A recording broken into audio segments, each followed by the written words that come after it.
tumaini letu Kristo. Mama Maria, mama wa wote. Safi. Namshukuru Mwenyezi Mungu kutupatia fursa hii ya kuwasalimu, na mimi napenda kuwasalimu katika jina la Bwana wetu Yesu Kristo na kwa jina la mama yetu Bikira Maria. Mimi ni askofu mkuu mstaafu wa Jimbo Kuu Katoliki la Arusha. Ni Baba Dominic Mavula pamoja na washiriki wenzake wa ofisi yake waliniomba nije siku ya leo, na kawaida yangu nauliza wajibu wangu ni nini kwenye siku hiyo. Wakaniambia wajibu wako ni baraka. Kwa hivyo ninachokuja hapa kukitoa kwenu katika kumshukuru Mwenyezi Mungu kwa miaka yote hii 30 ya uwepo na utendaji wa Radio Maria Tanzania, nikimshukuru Mungu na nikitimiza wajibu nilivyoombwa na Radio Maria Tanzania. Ni hili, nimetafakari juu ya baraka, nikaomba Mwenyezi Mungu abariki kazi yake njema hii, alafu awabariki wa Radio Maria, na sio hao tu, awabariki wote ambao kwa namna moja na nyingine wamenufaika na radio hii takatifu na ambayo haina ubaguzi wa aina yoyote. Ndugu zangu, neno baraka nimelifikiria kidogo, lakini kumbe ni azma yake Mwenyezi Mungu kuwabariki watu.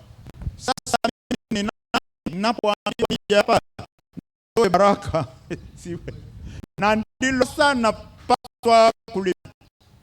Niliporejea katika vitabu vitakatifu, katika kitabu cha Hesabu sura ya 22 mpaka 27, atambua kwamba anataka watu wake wabarikiwe. Kazi yenu ina baraka yake. Alimwambia Musa, nataka wabarikiwe.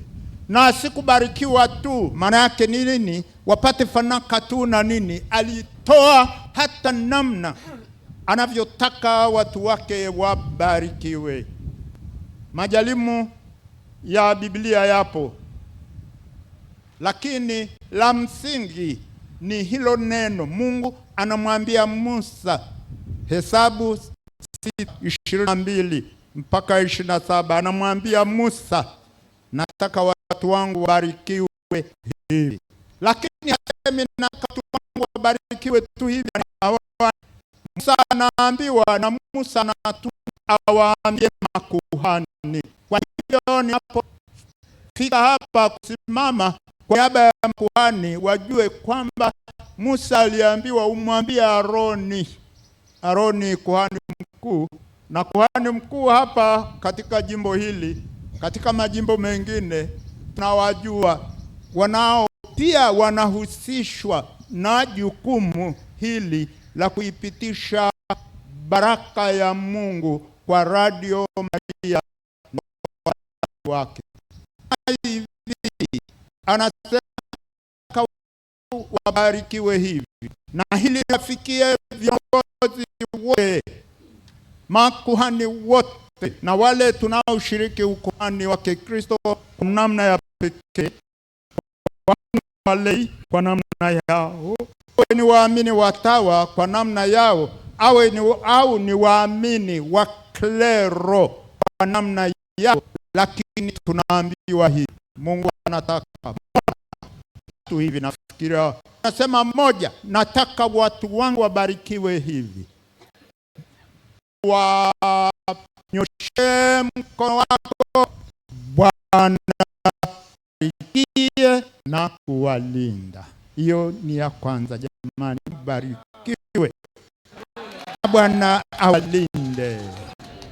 Alafu anasema ya pili, Bwana au Yahwe awaangazishie nuru ya uso wake na kuwalinda. Hivyo wana Radio Maria, marafiki wa Radio Maria, Mungu anapenda tubarikiwe, anataka tuangazishiwe nuru ya uso wake na tufadhiliwe. Mfadhiliwe jamani. Amina hiyo. Alafu ya tatu, na ndiyo inakamilisha yote katika maandiko hayo, anasema Bwana Yahwe, yani Mungu, awainulie uso wake hivi awaangalie, alafu na kuwafanyia nini? Awape amani. Bwana uso wake na kuwapa amani. Amin. Amina. Na iwe hivyo hivyo. Basi Baba Mkurugenzi, nimekamilisha wajibu wangu. Pia hapo naomba kazi yetu ibarikiwe, ilindwe, na Mungu atuangazishie nuru ya uso wake, atufadhili kwa huduma hii. Bwana Yahwe, yani Mungu, atuinulie uso wake na kutupa amani. Amen.